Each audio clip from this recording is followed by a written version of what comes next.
Week, you just saw me. All right, anything new? No? Okay, see you later. It's been a good week. It's fun, rivalry week, practice, no school now, so the guys get a little downtime to rest and recover, and big family dinner with everybody tonight. Excited. It's been a good week, so good practice, good preparation, and obviously we're looking forward to playing a really good team Saturday night, and excited that the crowd's going to be what it is. I heard it's standing room only in the stadium, so should be an awesome environment. Bundle up. Sounds like it might be a little chilly, so might have to have some warm drinks in the tailgating areas for everybody, but should be a good time. Questions? Coach Doeren, how rewarding has it been for you to see the team respond when it seems like the message during the bye week was it's a 5-game season now, see them buy into that and turn things completely around in favor so far? It's very rewarding. Kind of stood at a crossroads as a team, coming off of that loss, and a lot's been said about it. And just asked them to look at 5 games as a new season and how good can we be in a 5-game stretch, and take it 1 week at a time and everything in the world to win each and every next game, and that's what they've done. And so, when you're on top of a program, you're the CEO of a company, whatever it is, when you give a directive and everyone follows it as hard as they can, it makes you feel good, and you appreciate their willingness and the fact that they're all in. So yeah, I've got a lot of respect for my coaches for helping me lead it, and the players, for leading each other, because ultimately that's what it comes down to, is those guys holding each other accountable. How fun it has been, you're on this winning streak right now and everything, and you're preparing for your rival, and always rival games. This is a fun one. Yeah, anytime we get to play a crosstown rival, it's a big game, and there's great history in this game, like I mentioned in my earlier press conference, and a lot of close games, a lot of wild finishes, and they have a really good football team. 2 8-3 teams fighting for 9-3, and what else could you ask for in a game like this? So we're excited for it. Who was Drake's rival, and do you always remember the yeah. one-loss record? Yeah, Dayton Flyers. Do you always remember the one-loss record? Kevin Will your Johns. guys always remember it? Kevin Johns was the quarterback at Dayton when I was coaching at Drake, the OC for Duke. So, yeah, they were our rival. Mike Kelly was their coach. They were a really good football team, and I remember those games vividly. And they had our number for a while, and then we were able to get them the one year we won the conference there when I was coaching. So, but yeah, all rivalry games is big. When I was at Shawnee Mission Northwest, the Fighting Cougars, we had big rivalry games there too at, the other Shawnee Mission schools. So all those games matter, and these high school teams that play each other are no different. When you talk to a recruit on the phone and they got their rivalry game, you can hear it in their voice, and they're excited. Something we don't see a whole lot of between rivals is flipping commitments. Do you remember the day that Peyton Wilson flipped his from? I do. Remember it well. It was exciting. And yeah, man, what a great player, and that whole head-to-head was intense against them, and very happy that happened for us. Every player matters, every player, and you just never know who that player might be in the recruiting class when you get them, because as you guys know, it doesn't always turn out the way people think, and sometimes it's more than advertised with some kids. So that one turned out in our favor in a big way, and boy, he went through a lot. There's a lot of people that turned on him when he did that. He had to for a young high school guy from the country to all of a sudden have a fan base attack him. I was like, wow, it was pretty intense for him. So he, at an early age, got to feel that rivalry in a big way. Do you remember how many times Coach Huxtable went to like a wrestling match or things like that? And is that normal, like to go to not their primary sport? Yeah, when you want a guy in your program, whenever you're allowed to be in their school, you're in their school. Whenever you're allowed to be, you show up, you're present. Multi-sport athletes, you're present. When I was a position coach, whatever that second sport was, you were there. If they were playing basketball, you were at their game Friday night. You were eating team dinner if you were allowed to be at the team dinner. If they were a wrestler, you were at the wrestling match. When it got to track season, you were at the track meet. And that's just what you did. And what you still do, if you're an assistant. I don't get to do that anymore, so I just, when they all go out on the road in the spring, I'm out raising money now. Like, that's my new gig, I guess. So, but yeah, recruiting is about presence. It's about being there and building a relationship and being a part of that young person's life early. Going off of that, not to jump ahead from Saturday, but looking at next week, how busy is that for you when it comes to roster management, transfer Oh, portal, et man. cetera?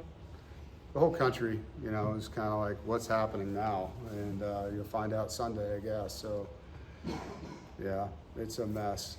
To be honest, it's a mess. And so, you just hope that the young people involved get good advice and they listen to good advice, and because there's a lot of people that are trying to use these kids from other places to get money, and I think that's the one thing that doesn't get talked about.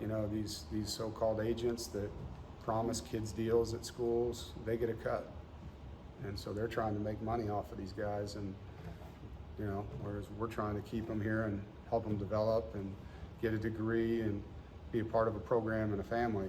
They're trying to make a buck off of them, and so you just hope that guys don't lose out on that. I know there was a lot of players that went into the portal last year that didn't find a home, which means they're not getting a scholarship, which means they're, if you leave one school, go to the other school, what happens to your credits? Well, usually you lose some, so now you're not graduating at the same pace. Nobody cares if you're not there anymore. No one's developing you. So there's a lot of sad stories that have come out of this thing, and then there's guys, you track where these guys go. A lot of these guys went for things and didn't get what they thought they'd get. They're not playing as much, or they're not playing well, or they're on a losing team. As we all know, the grass isn't always greener, right? So I hope that in next week, a lot of kids make really educated decisions that have their education and their growth in mind. Maybe you guys talk to the players about this, maybe not, but the UNC game, people remember. Emeka Emezi will always be forever remembered. Reggie Gillespie's game, Ben Finley last year. Do you talk about how legends can be created in this series? Yeah, absolutely. And you can just feel that, with the number of players that are coming back for the game. We got a huge contingency of our former guys, and you named off several of them. Michael Ramos is coming back. Braylon Cherry's coming back. Guys that I haven't seen in a while. So it's cool.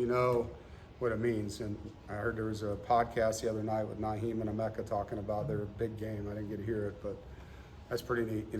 That's what they want to get on a podcast and talk about was their turn playing against them. So you know what it means, and I know what it means to the other team too.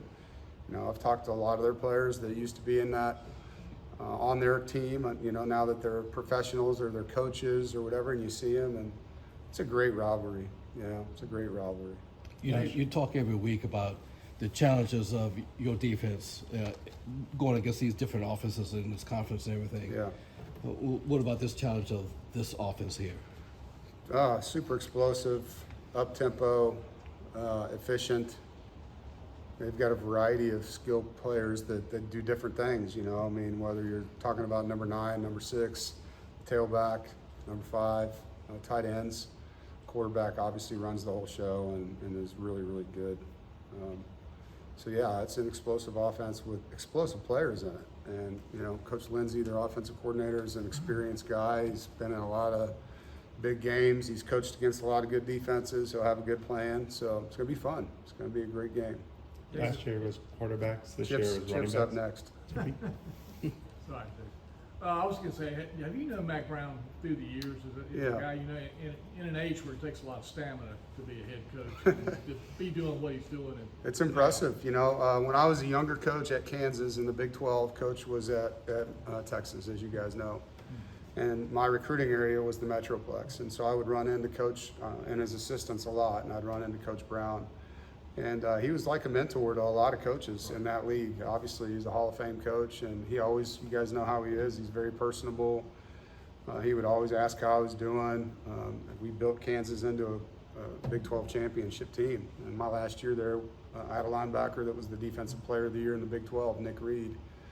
And so he knew that, and so he was always courteous, cordial. And then he became an announcer, and when I was here, I'd see him announcing games, and we would talk and have nothing but great respect for Coach Brown and a friendship with him outside of the rivalry that I do care about, So, how long he's been doing this, the fact that he came back, I don't know if I would do that personally, but man, you got to give him kudos for what he's doing there.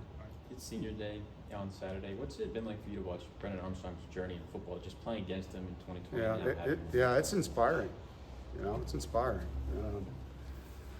life's about how you overcome adversity, challenges, obstacles, failure, and Brennan is a tremendous example of what NC State football wants to be about. You know, overcoming challenges, adversity, obstacles, failure, and shining because you did that, and he is doing that right now. And so blessed that he came here, excited that he's getting the finish that he's earned, and that he's getting his last year of college football to be what he had hoped for. Even though it was all over the place, the finish is what counts, you know, and man, he's doing a great job with that.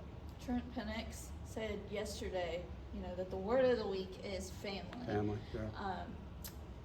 How does that manifest in this program? Yeah, so for me, I got into coaching because of the brotherhood and the camaraderie and the ability to help young people. And to me, that happens best in a trusting environment, in an environment where you have to earn the trust, both sides of it. You know, the coach has to earn the player's trust, the player has to earn the coach's trust. And they got to learn about you outside of this sport, and you got to learn about them outside of this sport. And so there's a lot of things that happen here behind the scenes, a lot of camaraderie, a lot of conversation. And it is a family away from families for all of us, not just the coaches with the players that leave their homes and come here. We want them to know when they come in the Murph that we care about them and love them and we're going to help them. And I think that just takes consistency and a long, long period of time and a lot of conversation. But yeah, I love the fact that not only our players feel that way, but our former players come back all the time. And I think that's, you know, staff continuity. Unless guys are leaving to be head coaches, you see our coaches stick around. You know, I think all those things are great visuals of, he doesn't just talk about it, you can see it. You can see Lee McNeil comes back all the time. You can see these guys, when they get a bye week, they don't go to the Bahamas, they come back and they stand on the NC State sideline because they were treated like family when they were here. Last year was quarterbacks, this year is running backs. Is it just kind of crazy to you sometimes how one position group can get pared down?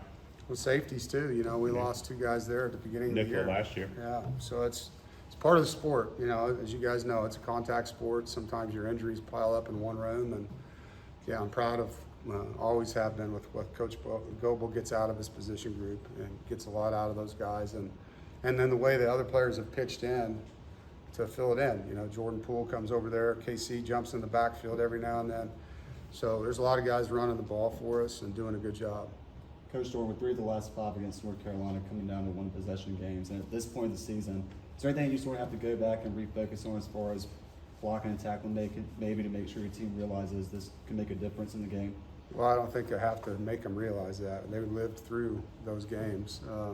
It's all about finish. It's all about finish.